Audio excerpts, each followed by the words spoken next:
మన ఛానల్ చూస్తున్నటువంటి సబ్స్క్రైబర్స్ కానీ ప్రేక్షకులు కానీ ఈ కామెంట్స్ రూపంలో తెలియచేస్తే వాటికి నేను సమాధానాలు చెప్తానని ఇదివరకు వీడియోలో చెప్పాను. అటువంటి వీడియోనే ఇవాళ చేయడానికి ప్రయత్నిస్తున్నాను. మన ఛానల్ని చూస్తున్నటువంటి ఎవరైతే ఉన్నారో సబ్స్క్రైబర్స్ కానీ ప్రేక్షకులు కానీ సిడ్ఫీల్డ్ స్క్రీన్ ప్లే స్ట్రక్చర్ కానీ లేదా సినిమా స్క్రీన్ ప్లేల యొక్క విశ్లేషణలు కానీ రకరకాల సినిమాల రివ్యూలు అండ్ మై వ్యూలు కూడా చూస్తూ ఉంటారు. అయితే ఒక సబ్స్క్రైబరు మనకి ఆయన ఒక ప్రాబ్లమ్ని తెలియచేశారు.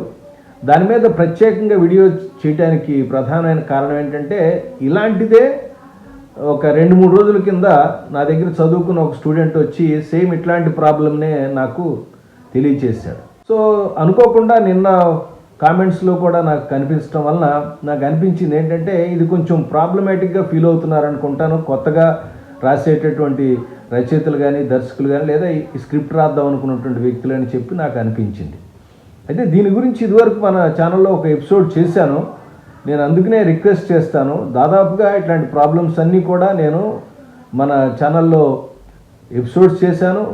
మీరు ఒకసారి చెక్ చేసుకోండి ఉన్నాయా లేవా, లేకపోతే ఆ ఎపిసోడ్స్ గురించి అడగండి. ఇది ఒకసారి చేసినప్పటికి కూడా మళ్ళీ మరొక సమాధానం చెప్పడానికి కారణం ఏంటంటే ప్రధానంగా కొత్తగా రాద్దాం అనుకునేటువంటి రచయితలు కానీ రచయితలు కానీ ఎదుర్కొనే ప్రధానమైన ప్రాబ్లం, చాలామందికి వచ్చే ప్రాబ్లమే. అది ఎవరితో చెప్పుకోవాలో ఎలా చెప్పుకోవాలో దాన్ని ఎలా సాల్వ్ చేసుకోవాలో తెలియదు. అందుకోసం అని ఈ వీడియోని చేస్తున్నాను. ఏం రాశారంటే ఆయన ఒకసారి నేను ఆ కామెంట్ కూడా ఇక్కడ పక్కన పెడతాను, మీరు చూడండి, నేను చదువుతాను. దానిలో సార్ నేను ఒకప్పుడు రాసేవాడిని కానీ ఇప్పుడు ఎందుకు రాయలేకపోతున్నాను అర్థం కావటం లేదు. 3 act structure, beat sheet, writing rules, film making rules అన్నీ తెలిసిన తర్వాత కూడా నాకు కన్ఫ్యూజన్ స్టార్ట్ అయింది. ఏం చేయాలో అర్థం కావటం లేదు. ముందుగా ఫ్రీగా రాయలేకపోతున్నాను ఇదివరకులాగా. నేను ఎందుకు స్ట్రక్ అవుతున్నానో నాకు అర్థం కావటం లేదు. నాకు చాలాసార్లు కన్ఫ్యూజన్ స్టార్ట్ అవుతుంది. ఈ ప్రాబ్లం నుంచి బయటపడే ఏమన్నా ఒక ఉపాయం ఉంటే చెప్పండి అని చెప్పి ఆ విషయాన్ని మనకి ఒక కామెంట్లో రాశారు. ఇలాంటి ప్రాబ్లం చాలామందికి వస్తూ ఉంటుంది. ఇది ఎందుకు వస్తుంది, దీన్ని ఎలా ఓవర్కమ్ చేయాలి అనేదే ఇవాళ ఎపిసోడ్. ఇది కొత్తగా రాయాలనుకునే వాళ్ళందరికీ కూడా ఉపయోగపడే ఎపిసోడ్. దయచేసి ఈ ఎపిసోడ్ అయినా మొదటి నుంచి చివరి దాకా చూడండి. రెండో విషయం చెప్పాలనుకున్నది ఏంటంటే మీరు ఎపిసోడ్ చూసిన తర్వాత తప్పకుండా లైక్ చేయండి, కామెంట్ చేయండి. నచ్చితే నచ్చిందని చెప్పండి, నచ్చకపోతే నచ్చలేదు లేదా కావాల్సిందో చెప్పండి.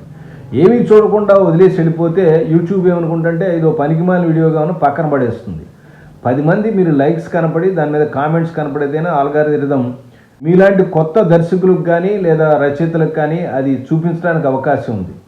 ఎవరు లైక్ చేయకపోతే పనికిరాని ఎపిసోడ్ను పక్కన పడేస్తారు. చివరికి నాకు కూడా డిజింట్రెస్ట్ వచ్చి నెమ్మదిగా యూట్యూబ్ నుంచే నమస్కారం పెట్టే రోజు వస్తుంది. లైక్ చేయండి, షేర్ చేయండి, కామెంట్ చేయండి. ఈ ఎపిసోడ్కి పదండి, ఎపిసోడ్లోకి వెళ్దాం. సమస్యకి పరిష్కారం చెప్పే ముందు అసలు ఈ సమస్య లేకుండా చేసేటటువంటి ఒక యాక్టివిటీ, చాలా చిన్నతనంలో మనం కానీ లేదా చిన్నపిల్లలు చేసే ఒక యాక్టివిటీ మీకు సింపుల్ ఎగ్జాంపుల్గా చెప్తాను. అంటే మీకు అర్థం కావడం కోసం చెప్తున్నాను. ఏంటి ఇట్లాంటి ఎగ్జాంపుల్ చెబుతున్నారేంటి, నేను అడిగింది ఒకటో మీరు చెప్పేది ఒకటి అనుకోవకండి. ఇది ఏంటంటే మీరు చూడండి, చిన్న చిన్న క్లాసెస్లో ఎల్కేజీ యూకేజీ వాటిలో ఇంగ్లీష్ మీడియం స్కూల్లో చూస్తూ ఉంటారు. ఎల్కేజీ యూకేజీ చదివే స్టూడెంట్స్, టీచర్లు, దాని చుట్టుపక్కల ఉన్న వాతావరణంలో అందరూ కూడా మాట్లాడుతూ ఉంటే ఆ ఇంగ్లీష్ లాంగ్వేజ్ అతనికి ఆటోమేటిక్గా వస్తుంది. లాంగ్వేజ్ యొక్క గ్రామర్ కానీ మరొకటి కానీ అతనికి తెలియక్కర్లేదు. తెలియకపోయినా ఆటోమేటిక్గా మాట్లాడేస్తాడు. నేను ఇంగ్లీష్ ఎగ్జాంపుల్ చెప్పానని కాదు, తెలుగు కూడా అంతే. మనకు తెలుసా, మన అమ్మ నాన్న కానీ చెప్పినప్పుడు ఒక పదానికి అర్థం ఏమైనా తెలుసా, లేదా ఒక వాక్యానికి అర్థం ఏమైనా తెలుసా, లేదా గ్రామర్ తెలుసా, ఏం తెలుసు? వాళ్ళు మాట్లాడింది మనం రెప్లికేట్ చేసేస్తూ ఉంటాం. ఇది ఒక సింపుల్ మెథడ్, అంటే ఎక్కువగా ఆలోచించకుండా ప్రొడ్యూస్ చేసేయటం. ఇదే కొంతకాలం పోయిన తర్వాత, అంటే కొంచెం పెద్దవాడు ఎంత కుర్రవాడు, ఇంగ్లీష్ మీడియం స్కూల్లో కాకుండా తెలుగు మీడియం స్కూల్లో లేదా మరో చోట చదివాడు. అతను కూడా ఇంగ్లీష్ చదవటం వచ్చు, గ్రామర్ బాగా తెలుసు, కానీ అతను మాట్లాడమంటే మాట్లాడలేడు. కారణం, గ్రామర్ యొక్క తప్పులు బాగా తెలుసు, లాంగ్వేజ్ ఎలా మాట్లాడో తెలుసు, ఎలా మాట్లాడితే బాగుంటుందో తెలుసు, ఇవన్నీ చూసి ఉంటాడు కదా. అందుకని మాట్లాడేది తప్పో కాదో అని చెప్పి డౌట్తో మాట్లాడటం ఆపేస్తాడు, సిగ్గుపడతా ఉంటాడు. సో తను మాట్లాడేది తప్పేమో, ఎదురువాడు తప్పు పడతారేమో, ఇలాంటి భావన మనకు లాంగ్వేజ్లో ఎలా వస్తుందో ఈ స్క్రిప్ట్ రైటింగ్లో కూడా సేమ్ ఫీలింగ్ కలుగుతుంది అనేది నా అబ్జర్వేషన్లో నేను గమనించిన అంశం. చాలామంది కొత్త రచయితలు లేదా కొత్తగా రాద్దాం అనుకున్న వాళ్ళు చేసే మొట్టమొదటి మిస్టేక్ ఏంటంటే, ఇది ఫస్ట్ మిస్టేక్. దీని సెల్ఫ్ ఎనాలిసిస్ అని చెప్పంటాను. అంటే దీనికి కూడా ఒక చిన్న ఎగ్జాంపుల్ చెప్తాను. మీరు చిన్నతనం నుంచి మీకు బాగా తెలిసిన వయసులోంచి ఎగ్జామినేషన్స్ రాస్తూ ఉంటారు. స్కూల్లో రాశారు, కాలేజీలో రాశారు, కొంతమంది యూనివర్సిటీలో కూడా రాసి ఉంటారు. మీరు ఎగ్జామినేషన్ రాస్తున్నప్పుడు, ఒక ప్రశ్నకి ఆన్సర్ రాస్తున్నప్పుడు, ఆ ప్రశ్నకి ఎన్ని మార్కులు వస్తాయి, అసలు రాసింది కరెక్టా కాదా, రాసింది కరెక్ట్ అయితే ఇతను పడతాడా, లేదా తప్పు కొడితే ఏమవుతుంది, ఇలా ఆలోచించుకుంటూ కూర్చుంటారా ఎగ్జామినేషన్ హాల్లో, లేదా చకచక క్వశ్చన్కి తెలిసిన ఆన్సర్ రాస్తారా? తెలిసిన ఆన్సర్ రాస్తారు. క్వశ్చన్ చదువుతారు, మీరు అప్పటిదాకా జ్ఞాపకం తెలిసిన ఆన్సర్ రాస్తారు. ఒకవేళ టైం ఉంటే ఎగ్జామినేషన్ మిగిలితే ఒకసారి చెక్ చేసుకుంటారు. ఇదే కదా చేసేది. ఈ చిన్న పని మీరు స్క్రిప్ట్ రాసినప్పుడు ఏం చేస్తారంటే, మీరే ఎగ్జామినర్ లాగా మీరు రాసినటువంటి స్క్రిప్ట్ని మీరే కరెక్ట్ చేసుకుని, ఇది మంచి ఇది కాదని మీరే డిసైడ్ చేసుకుని, చివరికి ఏం చేస్తారంటే మంచిదనుకుని ముందుకెళ్ళరు, మంచిది కాదని మీరే కొట్టేస్తూ ఉంటారు. మీరేమన్నా మీకు బాగా తెలుసా అంటే, మీకు అన్ని విషయాలు బాగా తెలుసా, లేదా మీరు రాసినటువంటి స్క్రిప్ట్ కానీ కథ కానీ డిసైడ్ చేసి మంచిగా ఉందో లేదో చెప్పాల్సింది ఎవరు? ప్రేక్షకులు అప్పటిదాకా అంటే సినిమా దాకా వెళ్ళలేదు సార్, నేను బిగినింగ్ స్టేజ్లో ఉన్నాం అంటే, మీరెవరికైనా కథ చెప్తే వాళ్ళు విని బాగాలేదంటే మీరు కట్ చేసుకోవాలి కదా. మీరేం చేస్తున్నారు? ఫస్ట్ మీరు స్క్రిప్ట్ పూర్తిగా కంప్లీట్ చేయట్లేదు. రెండోది మీ పక్కన ఉన్న ఫ్రెండ్స్కో లేదా బంధువులకో, అమ్మకో, నాన్నకో, తమ్ముడికో, ఎవరో ఒకళ్ళకి వినిపించి అది కరెక్ట్గా ఉందో లేదో కూడా తెలుసుకోవట్లేదు. మూడోది సినిమా దాకా ఎట్లా వెళుతుంది? అసలు కంప్లీటే కాదు కదా. దాని పురిట్లోనే పీక నొక్కేస్తున్నాం. ఒక మొక్క వృక్షంగా కావాలంటే బీజం మొలకెత్తి మొక్క వృక్షం అవ్వాలి కదా. అది మొలకెత్తకుండా దాన్ని ఇలా చిదిపేసేస్తే అది సరిగ్గా పూస్తుందో కాయదో, 4 కాయలు కాస్తుందో లేదో, దీనికి ఎరువు ఈగెలనో లేదో, 4 కొమ్మలు అయితే పక్కింటోడు వద్దంటాడేమో అని చెప్పి మనం విత్తనం పీకేసామని ప్రయోజనం ఏముందండి? ఇన్ని ఎగ్జాంపుల్స్ చెప్పినా కూడా ఒకటే ఒక పరిష్కారం ఏంటంటే, డోంట్ అనలైజ్ యువర్ స్క్రిప్ట్. రాసేటప్పుడు మీ స్క్రిప్ట్ని మీరు అనలైజ్ చేయబోకండి. ఇది ఫస్ట్ పాయింట్. తర్వాత ఏం చేయాలనేది ఒక్కసారి డిస్కస్ చేద్దాం. దీనికి ఒక పరిష్కారం ఏదైనా ఉందా అంటే తప్పకుండా ఉంది. నేను కూడా క్లాసుల్లో సాధారణంగా వచ్చినటువంటి విద్యార్థులందరికీ కూడా అప్పటిదాకా చదువుకున్నది, అప్పటిదాకా తెలిసినటువంటి నాలెడ్జ్ని కట్టగట్టి ఒక చూరులో పక్కన పెట్టేయండి. మీరు మర్చిపోండి, ఇంటి దగ్గర పెట్టండి. ఏమీ తెలియనటువంటి ఒక కొత్త విద్యార్థులాగా, కొత్త వ్యక్తుల్లాగా వచ్చి నేను చెప్పేది విని చిలకలాగా చెప్పింది చేయడానికి ప్రయత్నించండి అని నా క్లాసుల్లో మొట్టమొదటి రోజు అందరికీ కూడా చెప్తాను. మీరు చదివి ఉంటారు లేదా చూసి ఉంటారు, మీకు ఆల్రెడీ నాలెడ్జ్ ఉంటుంది, మీరు ఎవరి దగ్గర పని చేసి ఉంటారు, సినిమాలకు పనిచేసి ఉంటారు, షార్ట్ ఫిలిమ్స్ తీసుంటారు. ఇవన్నీ మీరు పక్కన పెట్టండి. కొంతకాలం పాటు అంటే దాదాపుగా నేను చెప్పే కోర్సు 3 నెలలు ఉంటుంది. 3 నెలల పాటు నేను ఏం చెప్తున్నానో అది పేపర్ మీద పెట్టి మీరు చేయడానికి ప్రయత్నించండి. ఎందుకు ఏంటి అని అడగండి, నేను జడ్జి చేసి నేను చెప్తాను అని నేను చెప్తూ ఉంటాను. వాళ్ళు రాసింది కానీ వాళ్ళు అడిగింది కానీ వాళ్ళు అడిగిన దానికి సమాధానం చెప్తాను. అదేవిధంగా వాళ్ళు రాసింది కరెక్టా కాదా, కరెక్ట్ అయితే ఎందుకు, ఒకవేళ తప్పు రాస్తే దానిలో ఉన్న ప్రాబ్లం ఏంది, కరెక్ట్ ఎట్లా రాయాలి అనే విషయాన్ని నేను ఎప్పటికప్పుడు కరెక్ట్ చేసి స్క్రిప్ట్ రాయటం అనేది జరుగుతుంది. మీరు ఇప్పుడు ఎపిసోడ్లో చూస్తున్నటువంటి తాబేలు, కుందేలు ఇట్లాంటి చిన్న చిన్న కథలే, వాళ్ళకి తెలిసిన కథల్లోంచే మొట్టమొదట స్క్రిప్ట్ రైటింగ్ అనేది నేను జనరల్గా స్టార్ట్ చేస్తాను. అందుకే మన ఛానల్లో నేను క్లాస్లో ఏవైతే ఎగ్జాంపుల్స్ ఇస్తున్నానో దానిలో ఒక ఎగ్జాంపుల్లే కుందేలు తాబేలు కథనే ఎగ్జాంపుల్గా తీసుకున్నాను. ఇలాంటి ఎక్సర్సైజ్లు అవన్నీ కూడా చేయించి ఒక చిన్న కథనే ఒక ఫిలిం స్క్రిప్ట్ లాగా, అంటే 15 నిమిషాల ఫిలిం స్క్రిప్ట్ లాగా వాళ్ళతో రాయించడం జరుగుతుంది. వాళ్ళు మొదట్లో మీకు వచ్చినట్టే వాళ్ళు డౌట్ వచ్చింది, ఇదేంటంటే సినిమా స్క్రిప్ట్ రాసుకుందాం అనుకుంటే ఇదో పెట్ట కథలు పనికిమాల చెత్త కథలు నేర్చుకున్నాడా అని అనుకుంటారు.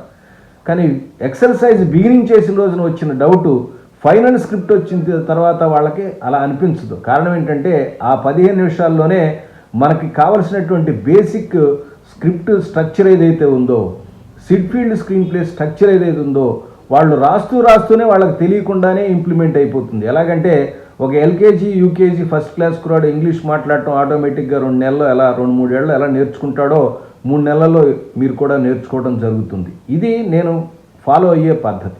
కాబట్టి అది నా ఎదురుకుండా ఉంటే మీరు జరిగేటటువంటి కార్యక్రమం. కానీ అందరికీ పాసిబిలిటీ ఉండదు కదా. అందరూ డబ్బులు పెట్టి రాలేరు, అందరూ వచ్చి టైంను వెచ్చించలేరు, చేయలేరు. అందుకోసమనే నేను అట్లాంటి ఎపిసోడ్ని తయారు చేశాను. మరి మీరేం చేయాలంటే మీరు రాద్దామనుకున్న స్క్రిప్ట్ని మొట్టమొదట ఆపకుండా బిగినింగ్ నుంచి చివరి దాకా మొట్టమొదట రాసేయండి. ఫస్ట్ మీరు ఏం కథ అనుకుంటున్నారో కథ, మీరు స్క్రిప్ట్ స్ట్రక్చర్ వదిలేసేయండి, సిల్ఫీల్ స్ట్రక్చర్ వదిలేసేయండి, లేదా స్ట్రక్చర్ బీట్స్ ఏదో రాశారు మీరండి, అవన్నీ పక్కన పడేయండి. ముందు కథని చివరి దాకా, మొదటి నుంచి చివరి దాకా నెరేటివ్గా రాసుకెళ్ళండి. ఒక 15 పేజీలు, 10 పేజీలు, 15, 25, 20, ఇంకా ఎక్కువ వస్తే ఎక్కువ కూడా రాయండి. మీరు కథలో రాసినటువంటి సన్నివేశాలన్నీ చివరి సినిమాలో ఉంటాయా అంటే ఉండవు, అది గుర్తుపెట్టుకోండి. ఉండాల్సిన అవసరం కూడా లేదు. అలా తీస్తే ఒక పెద్ద సినిమా, ఒక 50 సినిమాలు అయిపోతాయి కొంతమందికి అయితే. కానీ అలా ఉండదు. మీరు మనసులో ఏమనుకుంటున్నారో మొట్టమొదట పేపర్ మీద పెన్ను పెట్టి చిట్ట చివరి దాకా ముందు కథ రాసేసేయండి. కథలో గుర్తుపెట్టుకోండి, కథ బిగినింగ్ ఉండాలి, మిడిల్ నుండి ఎండ్ ఉండాలి. కథ ఎవరైనా ఒక పాయింట్ ఆఫ్ వ్యూలో, ఒక హీరో పాయింట్ ఆఫ్ వ్యూలో ఒక ఇన్సిడెంట్ నుంచి రాసుకుంటే అది పాయింట్ వెళ్తే అతను మొదట ఏం జరిగింది, తర్వాత ఇన్సిడెంట్ ఏం జరిగింది, చివరికి ఏం జరిగిందని రాసుకోండి. అప్పుడు మీరు సినిమాకి సంబంధించినటువంటి స్ట్రక్చర్ బీట్స్ ఏవైతే ఉంటాయో, అంటే బిగినింగ్ పాయింట్ ఏమనుకుంటున్నారు, ప్లాట్ పాయింట్ 1 ఏంటి, మిడ్ పాయింట్ ఎక్కడిద్దాం అనుకుంటున్నారు, ప్లాట్ పాయింట్ 2 ఏంటి, ఎండ్ పాయింట్ ఏంటి, అంటే సీన్స్ మీరు రాసిన కథలో ఆ పాయింట్లు గుర్తుపెట్టుకోండి. అప్పుడు మీ rough structure of your story, మీరు కథ రాసుకున్న రిలేటివ్గా దానిలోంచి మీకు కావలసినటువంటి పాయింట్లు, అంటే ఒక 5 పాయింట్లు సెలెక్ట్ చేసుకున్నారు. 5 పాయింట్లు ఏంటి, beginning, plot point 1, middle, plot point 2, end. ఈ 5 పాయింట్లు అంటే 5 పాయింట్లు సంబంధించినటువంటి సీన్స్ ఏవైతే ఉన్నాయో సెలెక్ట్ చేసి పెట్టుకున్నారు. ఇది మొట్టమొదట చేయాల్సిన పని. మీరు కథ రాసుకున్నారు, దానిలో మనకు కావలసిన సినిమాకి కావలసిన 5 పాయింట్లు కరెక్ట్గా ఉన్నాయి. ఈ 5 పాయింట్లు బిగినింగ్ కొత్తగా ఉందా, సినిమా కొత్తగా ఉందా చూసుకోండి. ప్లాట్ పాయింట్ 1 అంటే ప్లాట్ పాయింట్ 1కి ఏ లక్షణాలు ఉండాలో నేను చెప్పానో ఆ లక్షణాలు ఉన్నాయో లేదో చూసుకోండి. అలాగే మిడ్ పాయింట్ కూడా ఒక ప్లాట్ పాయింటే, మిడ్ పాయింట్ అలా ఒక మంచి బ్రేకింగ్ పాయింట్ లాగా ఉందా, ప్లాట్ పాయింట్ 2 కూడా అలాంటి లక్షణం ఉందా, ఎండింగ్ కరెక్ట్గా ఉందా, క్లైమాక్స్ కరెక్ట్గా ఉందా చెక్ చేసుకోండి. చెక్ చేసుకున్న తర్వాత మీరు ఇప్పుడు మీ సినిమాని ఎలా ప్రారంభిద్దాం, కథ మీ దగ్గర ఉంది చూడండి, గుర్తుపెట్టుకోండి. ఇది అందరూ చేసే తప్పే. మీరు కథని ఏ సన్నివేశంతో ప్రారంభించారో, అనగనగా ఒక ఊళ్ళో అని ప్రారంభించారనుకోండి, ఊరి నుంచి సీను ఇంట్రడక్షన్ ఆఫ్ విలేజ్ అని లేదా సిటీ అని మనం సీన్ 1 వేయక్కర్లేదు. మీరు సినిమాలో ఏ సీన్తో ప్రారంభిస్తున్నారో ఆ సీన్తో అలా సీన్ ఆర్డర్ని ప్లాట్ పాయింట్ 1 దాకా, అంటే మొదటి హాఫ్ అన్ అవర్కి ఒక 15 సీన్లు వేసుకోండి. తర్వాత చెప్పాల్సిన కథను ఒక 15 సీన్ల 15 హాఫ్ అన్ అవర్ సబ్జెక్ట్ని నెమ్మదిగా డెవలప్ చేసుకోండి. అంటే మొట్టమొదట సింగిల్ లైన్ ఆర్డర్లో డెవలప్ చేసుకోండి, లేదా చిన్న ఇన్ఫర్మేషన్ సీన్ లాగా రాసుకోండి. రాసుకున్న తర్వాత దీన్నే మొట్టమొదటి అనుకోకండి, మొత్తం కథ అంతా కూడా వచ్చేసింది మనకి, సీన్ రూపంలో మారింది. అంటే పేపర్లో డిస్క్రిప్టివ్గా రాసుకున్న కథ ఏదైతే ఉందో ఆ సీన్ల రూపంలో మనకు మారింది. ఆ సీన్లని మనకి ఆల్రెడీ కథ డిస్క్రిప్షన్ ఉంది. ఎవరికైనా సరే ఒక చిన్నగా ఒక 2 రోజులు 3 రోజులు ఒక విరామం తీసుకున్న తర్వాత ఎవరైనా కథ ఇంట్రెస్ట్ ఉండి, మీరు రాస్తున్న యాక్టివిటీ మీద ఇంట్రెస్ట్ ఉండి, లేదా సినిమాల మీద ఇంట్రెస్ట్ ఉన్న వాళ్ళు ప్రశాంతంగా కూర్చున్నప్పుడు, వాళ్ళు అరిగురిగా ఉన్నప్పుడు ఫోన్లో మాట్లాడుతుంటే బిజీగా ఉండి బలవంతాన ఇంట్రెస్ట్ లేని అరే నువ్వు కూర్చోరా నేను కథ చెప్తాను ఇట్లా వద్దండి. మీరు చేసే యాక్టివిటీ మీద లేదా సినిమా మీద అవగాహన ఉండి కొంచెం ఏదైనా కొత్త కథ విందాం అనుకునే పెద్దవాళ్ళు, లేదా ప్రశాంతంగా ఉన్నవాళ్ళు ఎవరైనా సరే ఫ్రెష్గా ఉన్నవాళ్ళు కూర్చోబెట్టి మీరు రాసింది ఏదో చెప్పండి. ఎట్లా ఉందో ఒపీనియన్ తీసుకోండి. వాళ్ళు చెప్పిన ఒపీనియన్ ప్రతిదీ కూడా మీరు ఇంప్లిమెంట్ చేయాలని లేదు, మీరు వాళ్ళతో ఆర్గ్యూ చేయాల్సిన అవసరం లేదు. మీరు వాళ్ళు ఏం చెప్పారో మొట్టమొదటి పేపర్ మీద నోట్ చేసి అలాగే ఏదైనా చెప్పారు, బాగాలేదురా, ఓకే ఇట్స్ ఆల్ రైట్, మంచిగా డెవలప్ చేస్తాం, బాగుంది సార్, ఇట్స్ అలాగే, బాగుందా బాగాలేదా కామెంట్ మాత్రం నోట్ చేసుకుని సరిగా ఆ డిస్కషన్ అంతటితో వదిలిపెట్టేసేయండి. ఇంటికి వచ్చిన తర్వాత ఆలోచించండి, నేనేం చెప్పాను, ఆయన ఏం విన్నాడు, అసలు కథ ఏంటి. ఒకవేళ మీరు కథ చెప్తాం యొక్క ఆబ్జెక్టివ్కి ఆయన మాట్లాడిన మాట భిన్నంగా ఉంటే పనికిరాదని కూడా పక్కన పడేయండి. లేదా పనికొచ్చేటువంటి ఒక ఐడియా చెప్పాడు, సార్ హీరో క్యారెక్టరైజేషన్ మీరు చెప్పే సీన్ చెప్పావు కానీ అది ఆల్రెడీ చాలా సినిమాల్లో వచ్చిన కొత్తగా ఏదైనా చెప్పన్నాడు అనుకోండి, సీన్స్ మార్చుకోండి. ఇలాగా క్రమక్రమంగా మీరు ఒక్కొక్క హాఫ్ అన్ అవర్ని కరెక్ట్ చేసుకుంటా సినిమా రాయటానికి ప్రయత్నించండి. అందరూ చేసే మరొక మిస్టేక్ ఏంటంటే కథ రాయకుండా, కథ నెరేటివ్ రాయకుండా, నెరేటివ్ కథ రాయకుండా, అంటే కథను ఒక 10-15 పేజీల్లో ఏం జరుగుతుందో రాయకుండా, దానిలో హీరో ఎవరో తెలుసుకోకుండా దాని ఎవరి గురించి కథ, దేని గురించి కథ అనేది 2 లైన్లు రాసుకోవాలి. ఇది పలానా విజయ్ అనే గురించి కథ, అతనికి లవ్ స్టోరీ సక్సెస్ అయిందా లేదా కదా, లేదా పెద్దవాళ్ళని ఎదిరించాను కదా, ఊరిలో ఉన్న సమస్యను తీర్చిన కదా. ఇలా మీ సినిమాలో డిస్కస్ చేయాల్సిన పాయింట్ రాసుకోకుండా సీన్ అడ్రైస్ వేస్తూ ఉంటారు. ఇది ఒక పెద్ద defective way of writing script అనమాట. చాలా ప్రమాదకరమైనటువంటి పరిస్థితి. అలా ఎప్పుడు చేయొద్దు. కథ రాసుకోండి, తర్వాత 5 పాయింట్లు, ఇందా చెప్పిన 5 పాయింట్లు ఐడెంటిఫై చేయండి, తర్వాత ఒక్కొక్క హాఫ్ అన్ అవర్కి సీన్స్ని వేసుకుంటూ వెళ్ళండి. ఇలా ఒక రఫ్ స్క్రిప్ట్ తయారు చేసుకోండి. ఇది బేసిక్ సినిమా స్క్రిప్ట్ డెవలప్ చేసుకునే పద్ధతి. చివరిగా మీకు చెప్పేది ఏంటంటే, డోంట్ జడ్జ్ యువర్ సెల్ఫ్. మిమ్మల్ని మీరు జడ్జి చేసుకోవద్దు. మీరు రాసేది మంచో చెడో ముందు పేపర్ మీద పెట్టండి. పేపర్ మీద పెడితే దాన్ని చదువుకుని దానిలో చెడేతో కొట్టేయండి, మంచిదే పెట్టుకోండి. ఒకవేళ ఆ మంచి ప్లేస్లో ఆ చెడ్డ ప్లేస్లో ఇది ఉందనుకోండి, ఆ మంచిని టిక్ పెట్టుకోండి, చెడ్డ ప్లేస్లో కొట్టేసి మంచిది ఏదన్నా ఇన్కాపరేట్ చేయొచ్చు. అసలు రాయకుండా ఉంటే ఎప్పటికప్పుడు పేపర్లు చించేస్తూ ఉంటే ఎలాగా? ఇదే విషయాలు ఇంతకుముందు ఎపిసోడ్లో కూడా చెప్పాను. అందుకనే ఎపిసోడ్లు మీరు జాగ్రత్తగా చూసి దాన్ని మీరు స్క్రిప్ట్లో ఇన్కార్పొరేట్ చేయడానికి ప్రయత్నించండి. 15 నిమిషాల సినిమాలో కూడా నేను చెప్పిన 5 పాయింట్లు అంటే beginning, plot point 1, mid point, plot point, ending రాయొచ్చు. దానిలో అద్భుతంగా ఉంటాయి.